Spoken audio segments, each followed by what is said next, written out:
Hello everybody and welcome back to the FPL Phillips YouTube channel and to another wildcard video where this time I have my wildcard active. I'm going to activate it for game week 5. I've got 2 Crystal Palace defenders. I've got so much wrong with my team. I want to wildcard, and I know that's not going to be a popular opinion. I think a lot of the wildcard content you'll see in FPL will come next week. Wildcard 6 is being talked about a lot. You've got fixture swings that go in favour of a few teams, which we're going to discuss all in this one. But for me, my team, if I wildcarded next week instead of this week, doesn't look that much different. But they both look drastically different from how my team looks currently. I have a few key personnel I need to get in here, like Salah, that I don't currently own. So that's my plan. That's why I'm very much looking to activate the wildcard chip tonight on Sunday evening, if you're watching this when it's first going out. But yes, I think the wildcard 5 doesn't look too bad at all, and you shouldn't be put off it just because everyone else is saying wildcard 6 right now. But there are situations where people already have a far decent enough team to carry them through Game Week 5. I'm just not fortunate enough to be in that position. So we'll get into this and have a look at the team, shall we, without too much messing about. In goal, it's going to be the pretty bog-standard, boring pick that is David Raya, but Arsenal are just one of those defences where you're going to invest in at least one of their assets. Even in the game against Tottenham, which I'm currently watching, they've looked okay defensively. Spurs have had their chances. But we know that Arsenal can do equally well against some of the top teams as they do against more of the weaker opponents on paper when it comes to keeping clean sheets. They've got Manchester City up next, which is, of course, is another reason that people are being put off maybe wildcarding and bringing in Arsenal defensive assets, because you've got that tough game coming up just before a nice run of 3 games against Leicester, Southampton and Bournemouth. So that's why lots of people will jump on in Wildcard 6. Personally, I think that could end up even being a 0-0 that game. I wouldn't be overly surprised if Arsenal do manage to come away with maybe a point and a 0-0 draw. So I'm very happy just bringing in Raya this week, and I'm definitely very happy to get rid of Dean Henderson out of my team. And I think many of you might be in a similar position where you might as well just bite the bullet, do it early and get Raya in now. In defence, we're going to see a back 5 of Trent, Digne, Moreno, Davis and Greaves. And there's one very controversial player in here straight off the bat, which is Lucas Digne at Aston Villa, who is a player that I've kind of said I will never buy again in FPL, and I seem to always come back, end up buying him. He trolls me. But this time, I think it might be different. It's like I'm going back to an abusive ex-partner.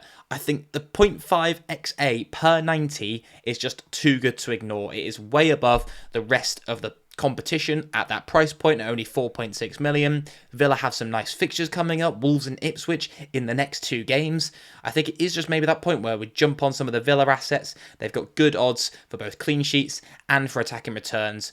I think Lucas Digne setting up Ollie Watkins, who seemed to have found his feet now with 2 goals in game week 4. That could be the play to go for. Now, Trent's a less controversial option. You could equally save $1 million here and go with Andy Robertson. I don't think there's too much to separate the two. I'm just very much in the boat that Trent will come good and cash in on some of that attacking data. He's still the best player for defenders when it comes to expected FPL points per 90. He just hasn't been able to grab one of those big hauls yet that we know he's very much capable of. Moreno is then the other defensive option I've opted to go for. At only 4.4 million, he came straight into the Nottingham Forest 11. So he started lining up at left back. Aina moved over to right back, displacing Nico Williams. And I think that's how it's going to sit and stay with the Nottingham Forest lineup. That's what I'm seeing and reading a lot of. Moreno has been historically a very attacking fullback. And I'm hoping that even though he didn't get too much in terms of expected goals, expected assists in his first outing, he will come good and be a good option into that Nottingham Forest defence. Now, you could go with Milenkovic here, who's a very safe, nailed player. Same with Murillo, those 2 centre-backs. You're definitely going to get minutes here. And there's a slim chance that you'll get still Nico Williams and Aina lining up every week. But I've opted to go for a bit of a more out-there pick and go for Moreno. You could bring Aina, but as I mentioned, there's more of a risk with the fullbacks. You're obviously getting that slight upside when it comes to potential attacking returns. However, the centre-backs could equally get something from a set piece. So I think a lot of the Nottingham Forest defenders options look good. I wouldn't go with Nico Williams right now. Aina as well, maybe is one who's less assured for minutes. So the centre-backs are the most safe, but you get less upside when it comes to attacking threat, in my view. And then speaking of attacking threat, Leif Davis of Ipswich is a very good option when it comes to that, and that's why he is in this team. I've partnered him up with Greaves, who in my view is just the best 4.0 defender to have at the moment and bring in if need be. But Dino, Moreno and Davis are just going to rotate, two of them starting each week, depending on who's got the toughest fixture. So, yeah, that's how they're going to line up, all with very, very good attacking threat. I don't think clean sheets are going to come too much this season. You could spend a bit more money here, maybe downgrade Trent and look to find a little bit of extra funds to upgrade and maybe bring in a Saliba to go alongside your Raya and the other Arsenal asset who's in this team. But yeah, for now, I really like the look of this defence, and I don't want to spend too much of my budget there because I've got a lot of it spent in my midfield, which, speaking of, is going to be as follows: Salah, Mbeumo, Saka, Semenyo, and then Morgan Rogers. And Salah has just got to be in your team, I think. The other two Liverpool attackers in Diaz and Jota just are not assured for minutes. We saw Slot again making very, very early changes, with Jota even coming off before the 60-minute mark by a few seconds, and Diaz very, very shortly after. So he's shown that even when it's not going Liverpool's way, he's not got more faith in Diaz and Jota than he does in Gakpo and Nunez off the bench.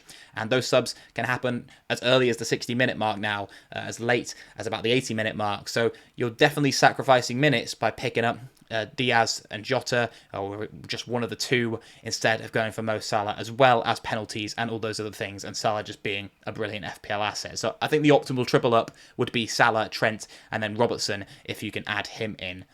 In midfield as well, I've gone with Mbeumo, so he's going to be another one of the key ones where people will want him to jump on in a week's time after he's played Tottenham. He obviously faced Man City last week, but I think that Brentford could get something there. Visser being out for what looks like might be an extended period with some maybe ligament damage or high degree sprain could be an issue for Brentford, and I think they're going to have to heavily rely upon Mbeumo.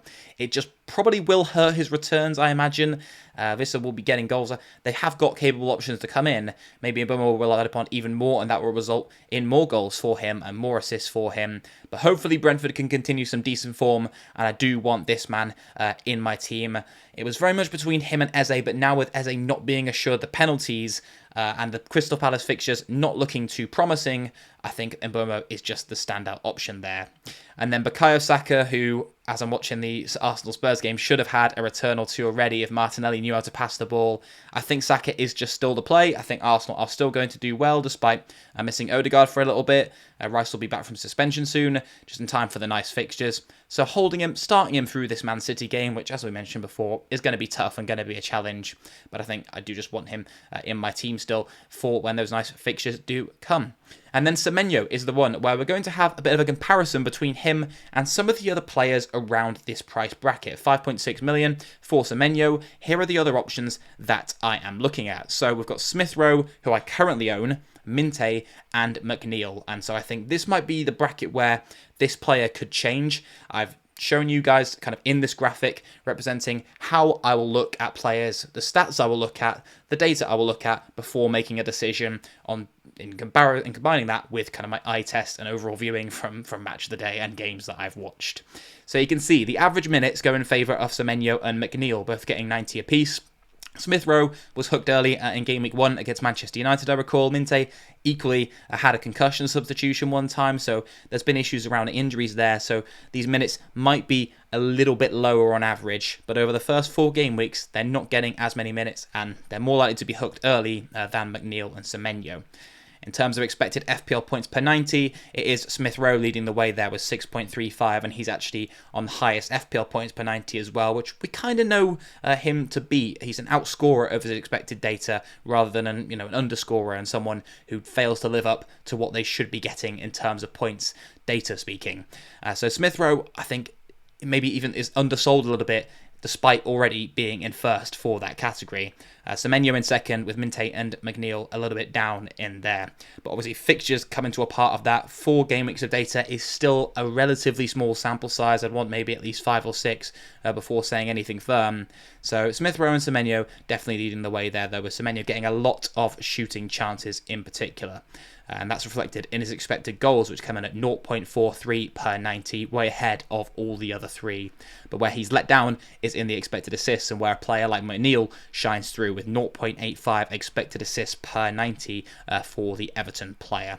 And the fixtures also go in favour of moving over to someone like a McNeil, with Bournemouth having the 18th best fixtures, so the third worst set of fixtures over the next 6. Fulham's not much better, they're in 17th.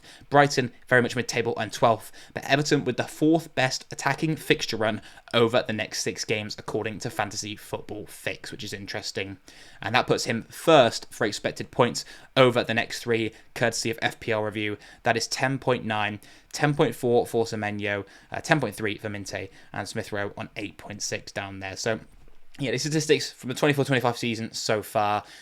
Personally, I still like the look of Semenyo just because he's that 90-minute man. McNeil is very much in the consideration as well, but there is a big reason as to why I've opted to not go for McNeil.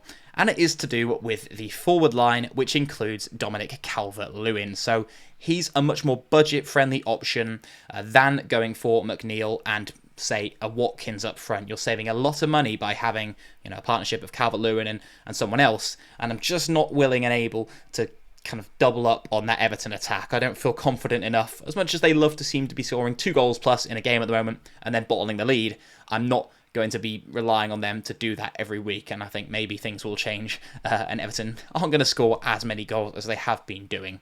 But I still like the look of Calvert-Lewin. I think he offers a great budget option in that forward line. In a later video this week, maybe tomorrow or the day after, I'm going to be having a deep delve into the other forward picks and explain kind of my reasoning for why I think Calvert-Lewin is a good option. But I just want to go back to the midfield and speak about the last midfielder who we didn't discuss, Morgan Rogers. Because he's a player that has got a lot of criticism, especially in Villa's last game, for kind of not converting and being one of those points-dodging assets like Eze and Bruno have been accused of already this season. But I do think that Morgan Rogers is going to come good and deliver on that XG and that XA that has been coming through for him. FPL Review are favouring him too with the highest, predicted points over the next 3 games out of players in that price bracket, and so I could have included him in the comparison with those other 4 players, but his data does just stand out. He does look the best, and the fixtures do look pretty good for Aston Villa as well, so I think I would definitely be keeping Rodgers. I wouldn't be looking at transferring out, and even on a wild card, as you can see here, I would have him in. So yeah, that wraps up the side. This comes in at budget for me. I think I've mentioned places where you can kind of cut down, but it should be in budget now with that Saka price fall last night. He's down at 10.0 million now.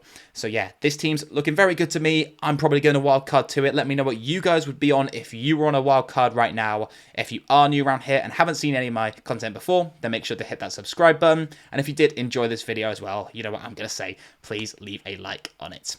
So yeah, other than that, nothing remains to be said. Then thank you for watching. Hopefully you see some more of my videos in the future. And if I don't see you before Game Week 5, then may your arrow be green. Goodbye.